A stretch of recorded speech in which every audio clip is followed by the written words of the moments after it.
he might be writing about his own time, or he might be quoting an earlier author about something that's, 300 years earlier. Yeah. This is where we get into trouble. There's a whole series of things in here. It's common to Arab manuals, particularly Arabic manuals, the language Arabic. They might not necessarily have been written by Arabs, about how to calculate the length of your arrow compared to the length of your bow. This is important in some ways. It's less important with composite bows than it is with self bows. Self bows, a single piece of wood, you cannot draw that too far, or you risk it either breaking or permanently distorting and losing its power. Whereas with a Horn & Sidney composite bow, depending on its structure, you can draw it quite a bit further than you would think to be able to support. When a bow's made, it's designed for a particular draw length. But if you've got a bow that's a little bit more flexible in those terms, then it has some advantages. See, one of the interesting things, when Faris and Elmer translated this, there were no terms in English for recurve bows or reflex bows. Because they didn't exist in longbows, which were the predominant bow up to the 1940s in English-speaking countries. Yeah. So he has to describe recurvature, which is probably not what we call recurvature now. Arabic is Tabṣīr, is the curving of the bow towards its back when it's unstrung, and is the opposite of incurvature, which in Arabic is inkhina.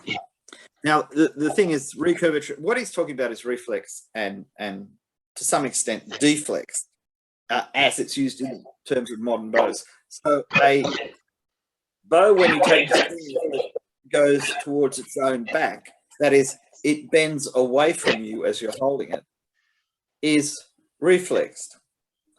A bow that kind of comes back towards you when you take the string off, because it's taken the shape of the strung bow almost, is deflexed. Modern recurve bows that you find made for hunting and for Olympic target archery are what's called deflex reflex. That is, they bend back from the handle and then reflex around towards the tip to get the best of both worlds. So this translation helped people kind of formulate how they were going to design bows back in those days. I mean, Klopsteg, in his translation of Mustafa Khani, started this all off because he was looking into Turkish archery to find out ways of making modern archery better. So these things didn't just stop there. And it describes what, bows should be: target bows, competition bows, by which they meant flight archery bows. All of these things are detailed. Again, that's a long chapter.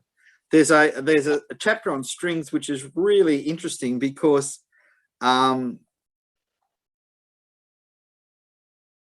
he's more interested in hide strings, as particularly the hide of a lean camel, which apparently made really good strings.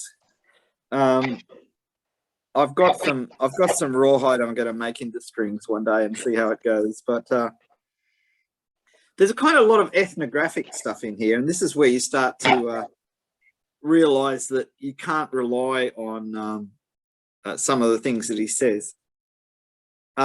He says strings may also be made of good silk or sinew, both of which are suitable for cold and humid climates, but are useless in warm places because they swell up with the heat.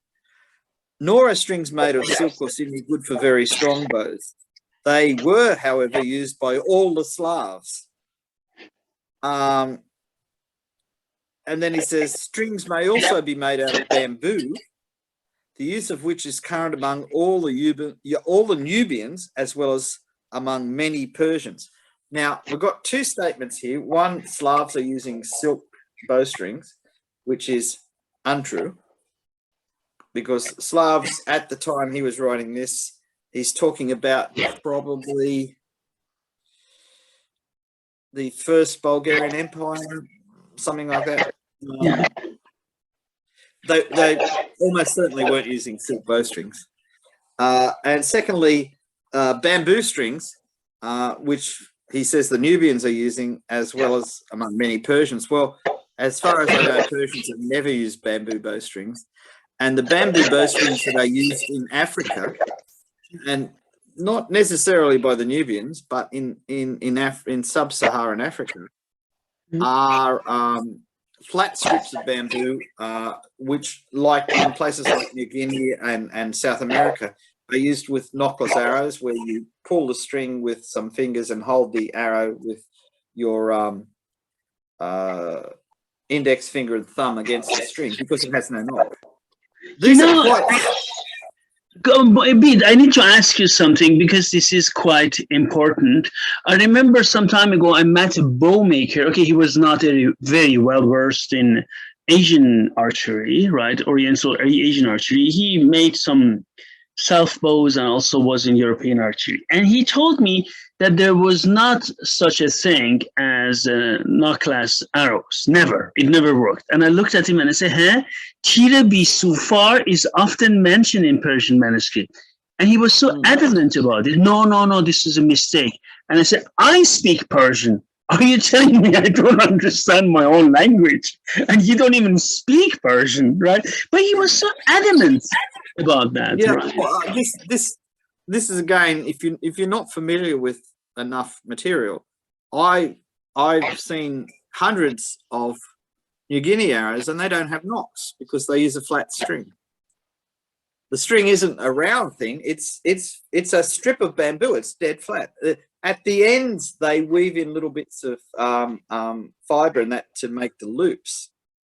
But the actual bending, the string they shoot is a flat piece, a strip of bamboo, and the end of the arrow is dead flat, because you can't do anything else with a strip of bamboo that's that wide. The bamboo is as wide as the arrow. Wow. And the New Guinea arrows have interesting flight characteristics over long distance, but at the distance they're used, they are really effective.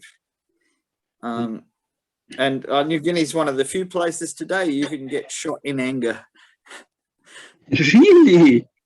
Yeah. In the 1980s, they actually had a battle over land rights between two families or groups of families, and there's film of them kind of launching volleys of arrows at each other up and down a hillside. And I mean, New Guinea arrows are like 1.2, 1.4 meters long. They're not drawn that far. They're only drawn, like to here.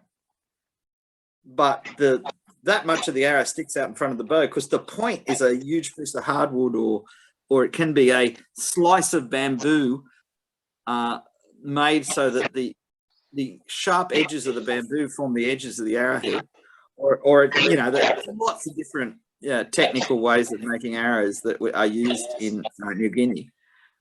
And so a totally flat end to an arrow, not unknown. It is known in Africa. It is known in South America. That's not saying that there are places where they use nocks. And there's places in India where tribal people shoot arrows where they have the flat end of the arrow, the flat bamboo string, but they've gone one step further. They've wrapped two pieces of wood onto the end of the arrow that form the sides of the knock. So they get the best of both worlds. I've seen bundles of these arrows. They're beautifully made.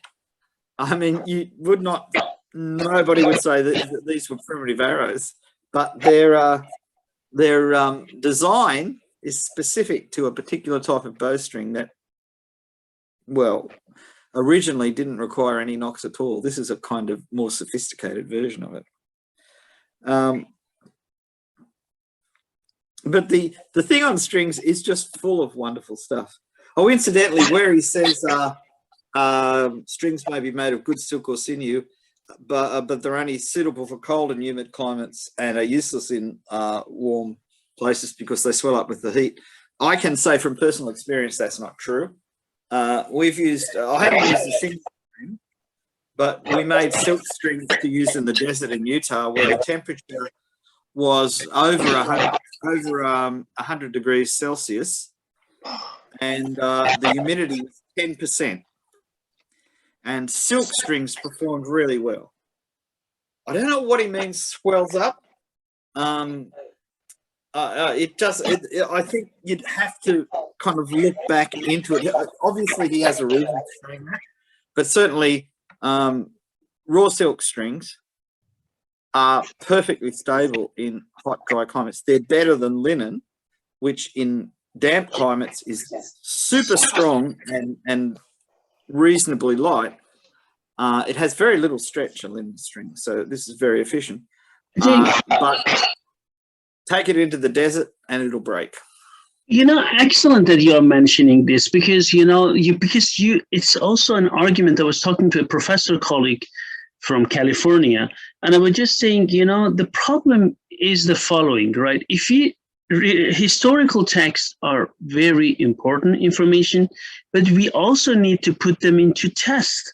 Otherwise, we take them at face value. That's what you say is very important. It's like for years and years, people were saying patterned crucible steel in Europe would break in cold climates, right? So you remember I did with Asadullah and Kalbali cutting tests with hard grade tatami omote in cold Normandy, France. It was on that day that cold that my hands were basically freezing, right? And it cut really well and it didn't break. But honestly, I relied on this. Okay, this is hard tatami omote. And I know how to cut. I'm a good test cutter. I can do all these cutting tests and so. But I knew in my heart, this is a very good steel and it's not going to break. And it cut very well. But before that, everyone was saying, oh, crucible steel in cold climate will break. Because there was one, you remember this Beiruni who mentioned somewhere or this, and people kept repeating it again and again and again, right? There's an Austrian writer writing in the 19th century talking about Turkish swords. And he said, well, when a Turk is using one of these swords, and this is a wood sword, he doesn't specifically say that, but we can work it out. He can cut your head off, cut your arms off. When we give them to our soldiers, as soon as they hit something with them, they break. It's technique. It's how you hold the grip of the sword, whether you're using it as an axe or whether you're draw cutting and slashing. And because we used to laugh about this but we used to test swords back a long time ago. We had access through friends and our own collections to quite a few good quality wood swords and even some mechanical Damascus swords, folded steel swords from India. And they cut unbelievably well. Unbelievably well, yes. And I think the time we were doing some cutting tests, it was a cold winter's night, which in Sydney is not that cold, but it was like 8 or 9 degrees, and they cut beautifully. It wasn't something like wet tatami mat. It was Sydney telephone books, completely dry, and but see, this is the mythology of weapons, where something will become mythologized because it's not understood. Yes, absolutely. And material scientists rarely make that kind of mistake because they know what materials really do. But if you look at I was watching something on YouTube the other day, and I turned it off because somebody said something that I knew impossible. They were talking about a historical thing, and they talked about a physical thing to do with shooting guns. And I knew this is not true. So I stopped watching it because how can you trust the rest of it if they're just wandering off with these You're going to love this one. It is in Spanish. Otherwise, I would have signed it to you. There was a Spanish channel, and the guy was saying, all these crucible steel from the Orient, Middle East, whatever, everywhere, and pattern welded steel there were only for show. They were not meant to be used. And I just said, Jesus. Do I need to say something to that? next to me, I've got about 8 knives, all meant to be used and all made from crucible steel. You see that? And then, of course, it comes, the real good steel comes from, guess twice where? From Spain, of course. Of course, yes. Of course. Yes, of course. They did make good steel. It's just that everybody made steel of some quality. Some people had more trouble than others. And crucible steel, until modern manufacturing processes, was probably one of the best steels available. I mean, I was watching a program on Chinese swords, which I found a little bit out of date. It was recent, but the research was out of date. But I've got books, translations from the Chinese archaeological journals like Wen Wu and Kaogu Wen Wu and things like that. And they're digging up swords that had been made of cast iron, then put in an oven at a very high temperature to decarburize the first couple of millimeters, turning it back into wrought iron, well, the equivalent of wrought iron, mild steel. And then, after that was done and everything was set up, they would case harden it to give it a hard outer shell. This is back in the Han Dynasty, right? This is 2,000 years ago. And it's not even arguable, because they dug them up and they sliced them in half and they did a metallographical study of them. But then they found texts, which when they looked at the sword and read the text, they said, oh, wait a minute, they're talking about that. Very nice. And there's a thing that you'll find if you Payne Galway, the English author who started to popularize Oriental archery, he wrote a small treatise which was appended to his book on the crossbow in modern editions. I've got a copy of the original treatise. It's exactly the same, so there's no variation. But he made a big point about the fact that nobody nowadays knows what glue they use to make composite bows. And that's because he didn't employ anyone who could speak and read Turkish or Persian or Arabic. Because if you look the books up, they tell you exactly how to make the glue. And it's a glue that his furniture makers were using, which is a hide glue or a fish glue. And this story was still current in the 1960s. Books on archery written in America mentioned this, despite the fact that people in America had made Horn-and-Sinew composite bows using the normal glue. Because a story starts and it goes on and on and on and on.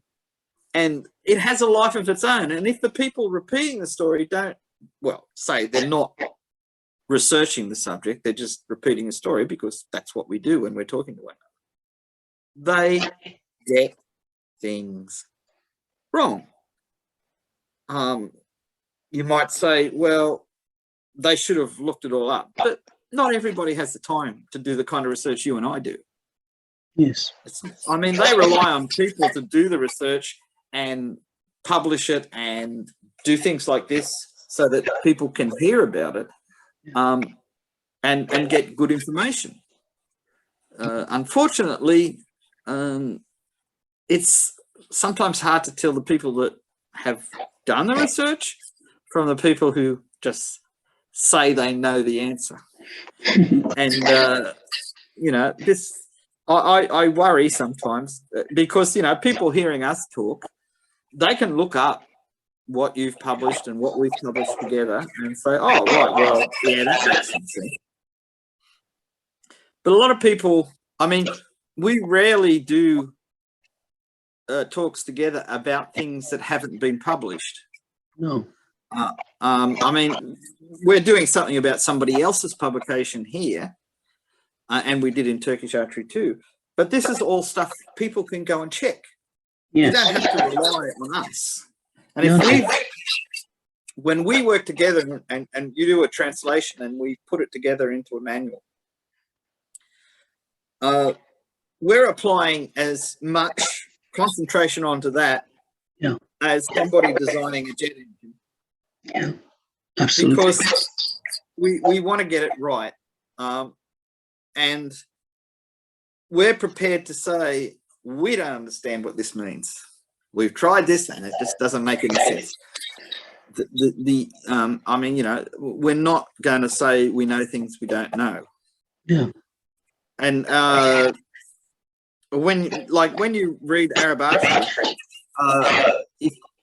if you want to see a comparison between what's going on, you can have a look at, say, Saracen Archery, where in their introduction they discuss the problems in the translation of this, because there are several things to do with follow through and that are misinterpreted, and they know why.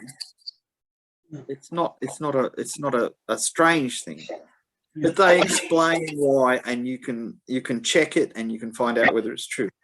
Asaraf in here comments that there were mistakes. He comments about he's quite annoyed, I think, or he was at the time, about some of the misinterpretations and myths about archery, but also Furusiyya in general, the whole military practices. And this goes into, I suppose, he didn't mention specifically, but into all this stuff about swords and what you're talking about. Oh, you know, this doesn't work here, or this is not real, or whatever.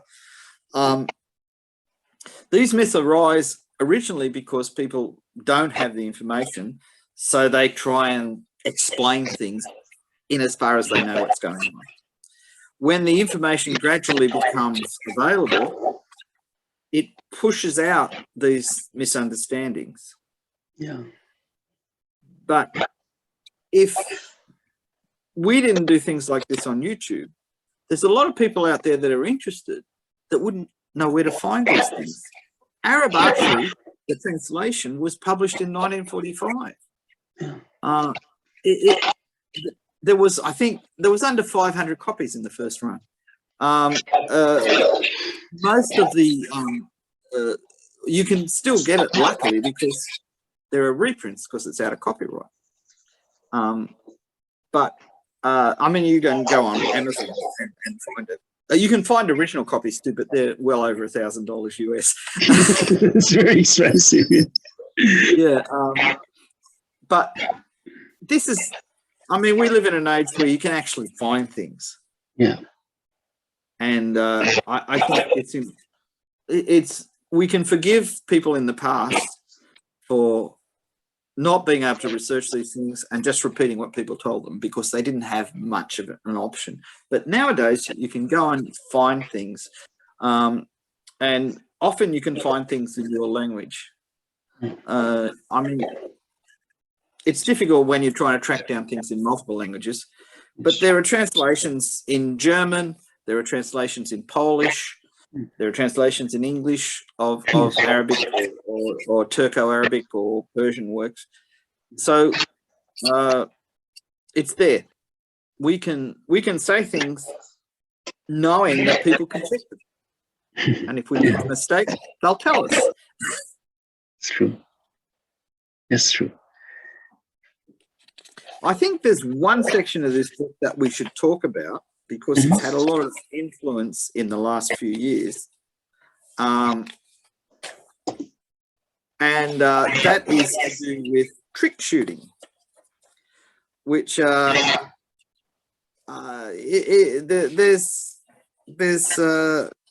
quite a bit of material on that. I'm just paging through. Oh, I suppose there's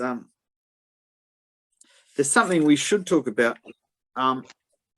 Faris and Elmer get kudos for being the first people to write about in English the majra or navak. Navak. So in Arabic, majra, exactly the same meaning, a channel or I think. Weirdly enough, in this compendium book that I've got here that I told you about, that's got you've got as well, actually. Yes, it's got Hein and von Hammer Purgstall. It also has a very short section in the front by Beveridge, page 38 actually, and Beveridge wrote a paper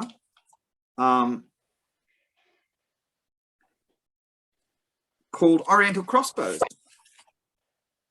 and it has a fairly good description of an arrow guide in it without him actually realizing it was an arrow guide. It's got the name, everything. This was published in 1911. Oh. So there was absolutely no literature in a European language about arrow guides, with the possible exception of some Byzantine manuals that refer to them as solonarians. And that's, I think, fairly important. Faris and Elmer did a great service because they explain all about these. It's chapter 43, actually, getting right towards the end of the book, called On Shooting with the Husban, Dadan, and Usfuri arrows through the hollow of the guide. And there's a complete description of shooting with the arrow guides, including all of the legends about their development, how they were invented, and that are completely across the Islamic world. They have their their contradictory legends. Everybody, when they relate these legends, gives you one that's from one direction and one that's from another direction, and they can't both be true, but they just relate them, so you make up your own mind what you think is true. In fact, most of them are not true at all.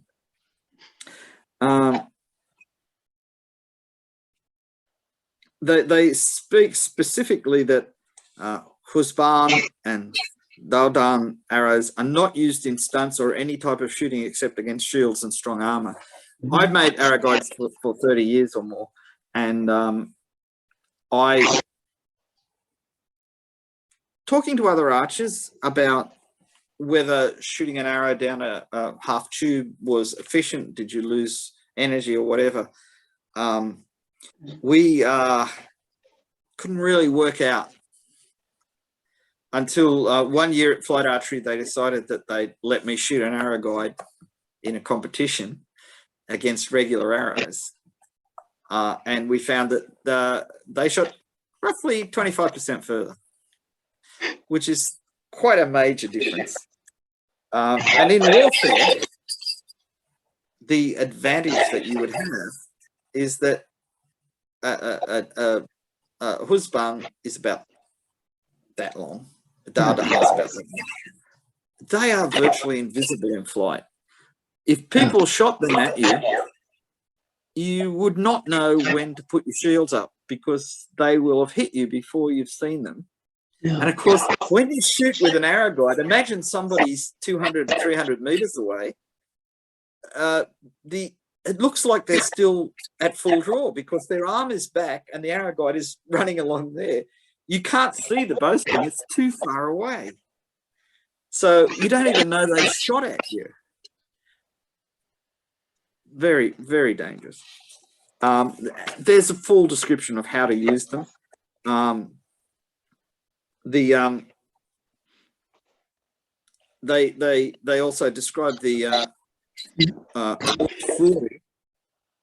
which is 2.5 phalanges in length, and they specify the phalanx in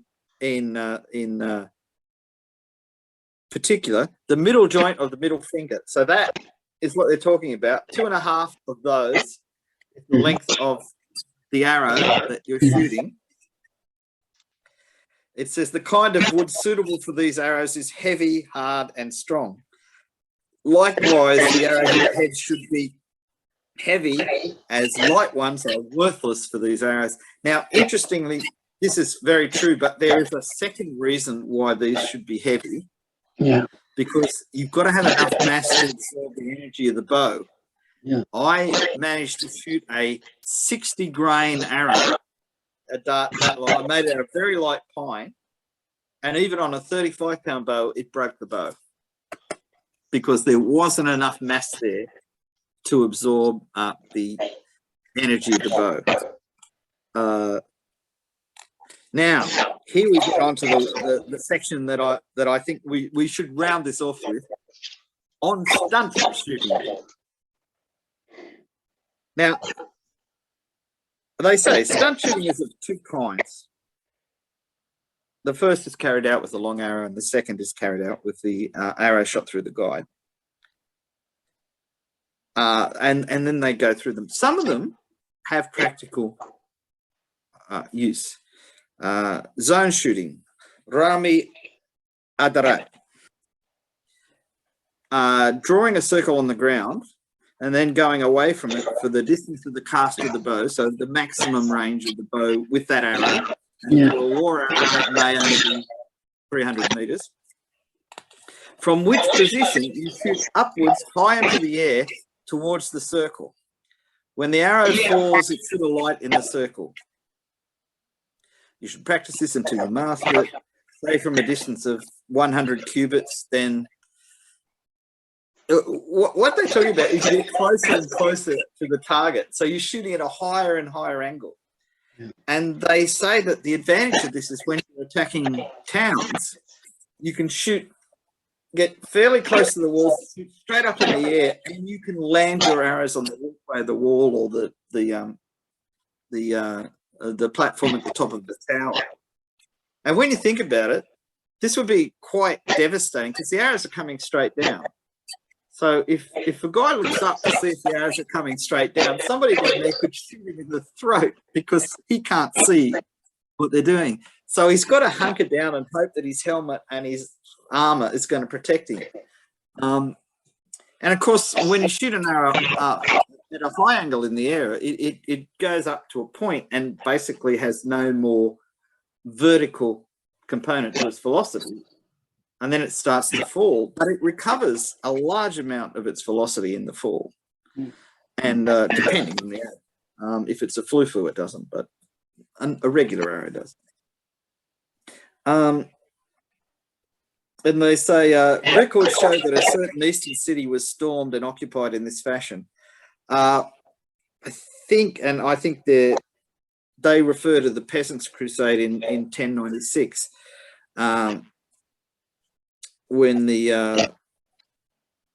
Celtics, the Rumi Celtics, the Celtics of Rum, trapped some of the Crusaders who were basically poorly armed. These weren't professional soldiers. That's why they call it the Peasants' Crusade. In a fortress, and they were all in this tower, and the roof was gone from the tower, so they shot all their arrows high in the air, and they dropped straight down into this tower where all these guys were hiding. It may be. It's interesting that somebody in Morocco in the late 1200s, early 1300s knew about this battle that happened, 200 years before in Asia Minor. But yeah, that's not so good. The second one is shooting knockless arrows, not the same as we were talking about before. This is when you're attacking somewhere. I would say almost certainly you're on foot. You're attacking a fortress or something, and you don't put a knock on the end. You taper the arrow. Weirdly enough, this is what we do with wooden arrows today when we're putting plastic knocks on. We make a taper on the end. This is not how they did it, but that's what they did when they were making knockless arrows.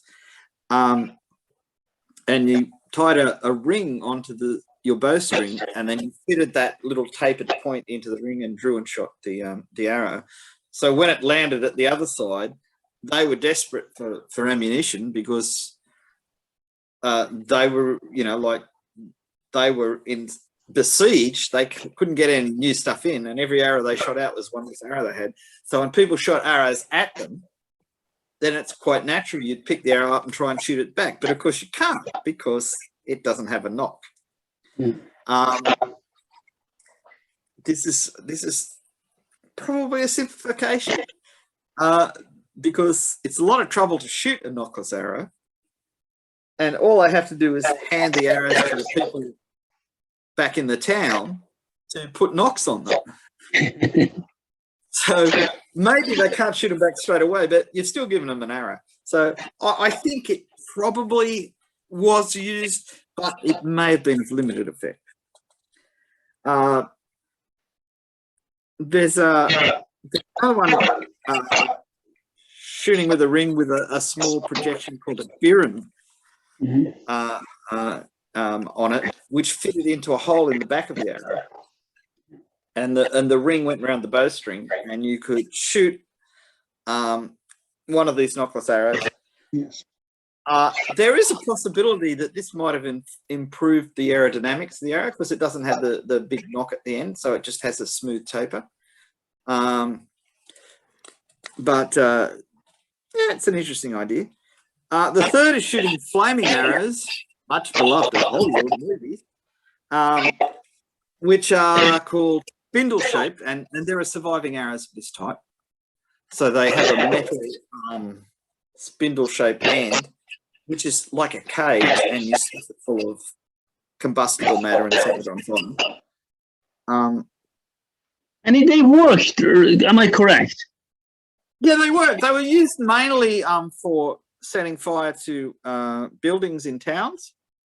On YouTube, there are some archers who claim that such a thing never works, and this is again one of those things, right? I always ask. To be honest, if you got a regular bow and put some cloth soaked in oil or something on the end of the arrow and set it on fire and shot, there's a good chance, if the bow's strong enough, it will blow out the flame. Yeah. So the problem with fire arrows is you either have to have a bow that's relatively weak, in which case the range of the fire arrow isn't that great, or you've got to be in possession of chemical technology to make a self-oxidizing flame that won't blow out. Yeah. And there's a whole section in this about mixing up various gums and oils and that together to make stuff that will stay alive. So the people on YouTube saying they don't work, they probably didn't work for them because their bows were probably too powerful, or the method they set things on fire was not as good. There's a type of firework called a sparkler, which is a piece of wire with some chemicals on it, which you set on fire and produces sparks. I have a feeling if you made a fire arrow head out of that, it would stay lit. We don't do things like that in Australia because the forest burns down. So not safe here. But they're talking about, quick lime and oil of balsam and all this kind of stuff. So really, I mean, they've got some pretty weird stuff in here that ones that self-ignite from the friction with the air. That is very unlikely, because anything that did that, when you actually pick the arrow up, you could accidentally set it on fire. So maybe not. But anyway, we always have our magical weapons.